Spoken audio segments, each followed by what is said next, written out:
যে কষ্ট দিয়েছে আল্লাহর উপরে ভরসা করে তাকে ছেড়ে দেন। বেঈমানের জন্য সবচেয়ে বড় শাস্তি হচ্ছে নীরবতা। আপনি নীরব থাকবেন, জবাব দিবেন না।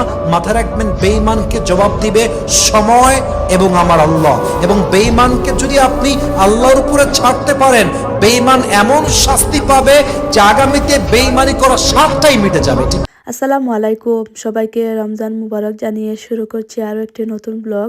আশা করছি আমার এই রমাদান ব্লগটি ভালো লাগবে।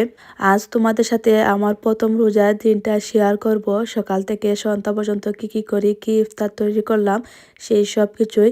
তো কাল রাতে আমি সব কিছু গুছিয়ে রেখেছিলাম, ড্রয়িং রুম, কিচেন, যাতে ঘুম থেকে উঠে আর আমার ঘর-দুয়ার ক্লিন করতে না হয়। তারপরে এই টিভিটাও একটু ডেকোরেশন করেছি, সাইড দিয়ে লাইট লাগিয়েছি। তো দেখতে অনেক সুন্দর লাগছিল। অনেক দিনের শখ ছিল আমার টিভির মধ্যে এরকম লাইট লাগাবো। ঘুম থেকে উঠে যখন দেখি ঘরটা একেবারে ক্লিন পরিপাটি, এত ভালো লাগে। সারাদিনের কাজের প্রেশারটা অর্ধেক কম থাকে। রমজান উপলক্ষে টেবিলটা একটু ডেকোরেশন করেছিলাম, সেই ভিডিও তোমাদের সাথে আলাদা করে শেয়ার করেছি।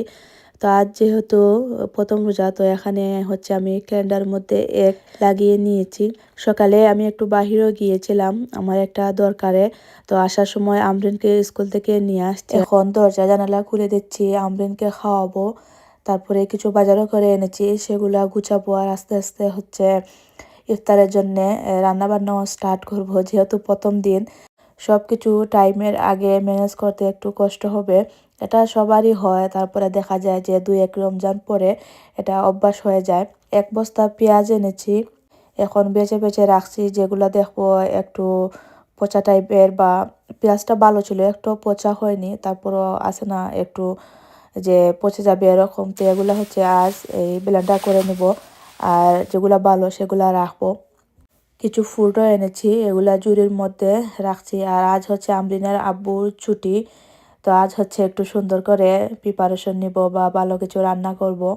আর এমনিতেই দেখা যায় যে প্রায় সবাই প্রথম রমজানে একটু ভালো মন্দ বেশি রান্না করেন, তারপরে আস্তে আস্তে সংখ্যাটা কমে আসে।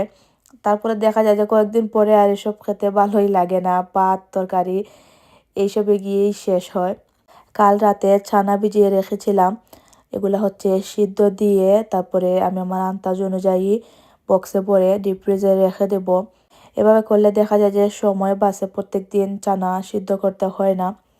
চানা সিদ্ধ কিন্তু অনেক টাইম লাগে, প্রায় 1 ঘন্টার মতো সিদ্ধ দিতে হয়। আগে থেকে এভাবে বেশি করে সিদ্ধ করে ফ্রিজে রেখে দিলে দেখা যায় যে 15-20 দিন আরামই কাটবে। কেউ চাইলে 1 মাসের জন্যও সিদ্ধ করে রাখতে পারবে, চানা ফ্রিজে ভালোই থাকে। এখন আসলে ব্লগ করি, দেখি, অনেকের কাছ থেকে অনেক কিছুই শিখি। বাংলাদেশে থাকতে এই আইডিয়াগুলো ছিল না। আম্মাকে দেখতাম প্রত্যেক দিন ঘুম থেকে উঠেই প্রথমে এই চানা সিদ্ধ বসাতেন, তারপরে গিয়ে গোসল করে নামাজ টামাজ পড়ে এসে ইফতার বানাতেন।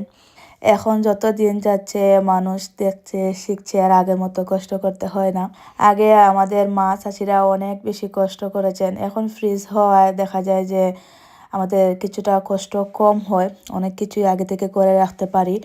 তো এখানে হচ্ছে একটা ডেজার্ট বানাচ্ছি কাস্টার্ড পাউডার দিয়ে। প্রথমে দিয়েছি স্ট্রবেরি ফ্লেভারের কাস্টার্ড পাউডার, সে কারণে এটা পিঙ্ক হয়েছে। আর এটা হচ্ছে ম্যাঙ্গো কাস্টার্ড পাউডার।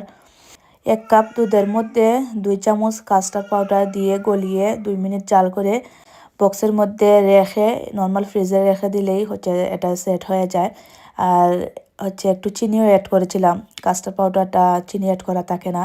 এদিকে আমি আস্ত একটা মুরগ হচ্ছে প্যাকেটের যে মশলা সেটা দিয়ে মাখিয়ে এই ওভেনে ঢুকিয়ে দিয়েছি, এটা হয়ে যাবে। আর এদিকে হচ্ছে পোলাও করছি, মাংসটা আমি রাতে রান্না করে রেখেছিলাম, এখন শুধু চাল আর পানি দিয়ে বাকি কাজটা করে নিলাম।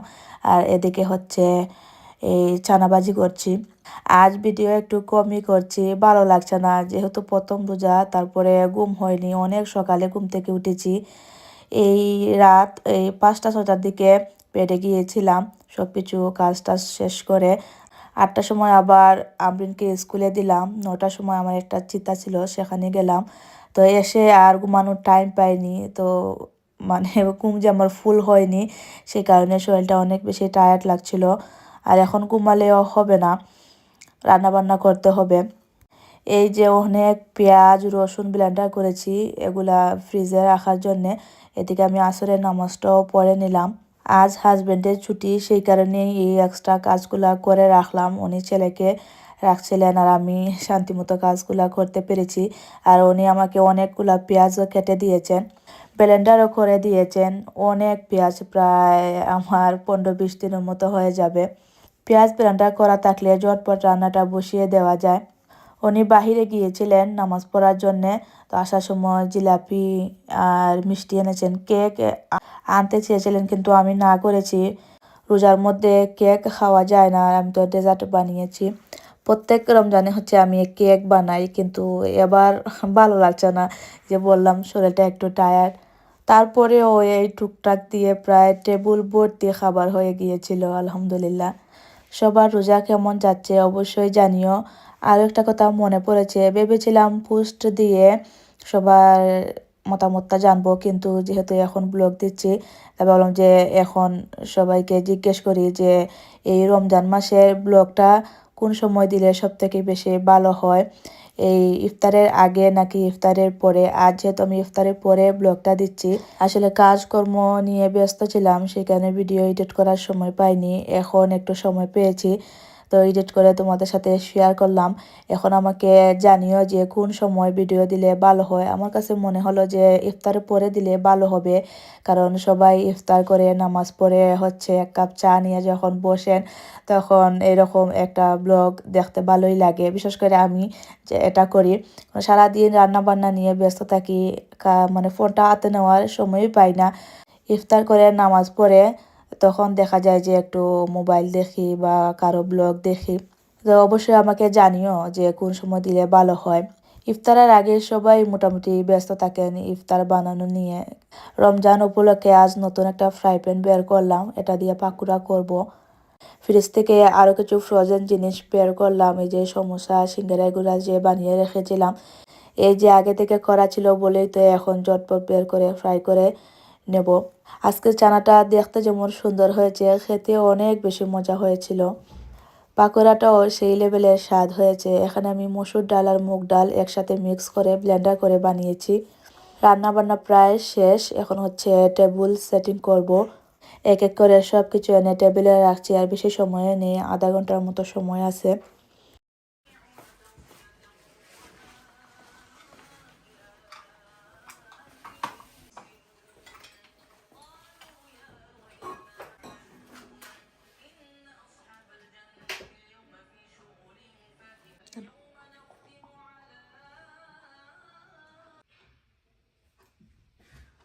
এই তো আলহামদুলিল্লাহ আমাদের প্রথম রোজার ইফতার।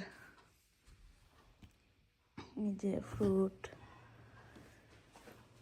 লাগে, এখন হিসাব কিনছিলাম। দেখি আমরিন, মাশাল্লাহ যে সুন্দর লাগে। মাশাল্লাহ, দেখি দে মুখ কান। মাশাল্লাহ, আমরিনের প্রথম হিসাব কিনছিলাম, ঠান্ডা লাগি বাড়ি গেলে ও খানি দিয়ে বাতাস ঢুকে যায়। আজকে ফিনছে যে সুন্দর লাগে, মাশাল্লাহ।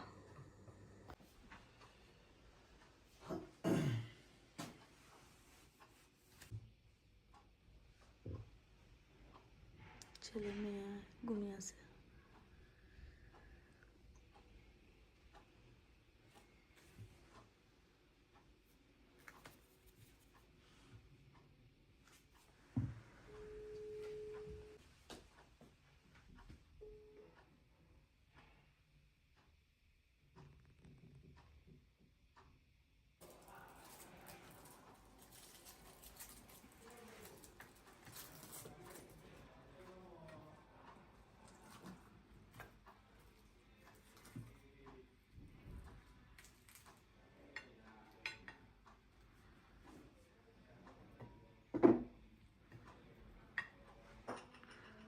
খাজুর দাও। আমি এটা খাইতাম না, খাওয়াটা এটা গরম হয়ে গেছে।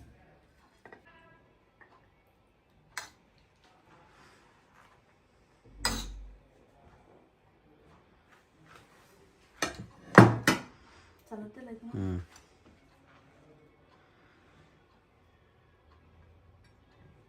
সালাদ দিয়ে মজা হয়, ছোটো ছোটো করে করে ভালো লাগে। দেয় নিজে বেশি নিছত কি নিজে বেশি নিছত দেয়।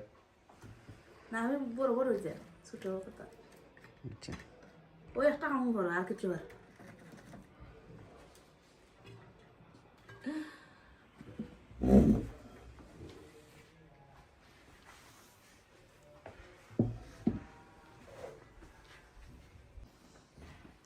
না ফার্স্ট রোজা আমি পাঞ্জাবিও আনছি এখন, কিন্তু সুন্দর করে ফটো তোর মানে এবারটা ঘুম কই আজকে গোসল করে দিছি, সারাদিন ধরে ঘুমার। হ্যাঁ কি দিচ্ছে কইবি বাবা কইবি বাবা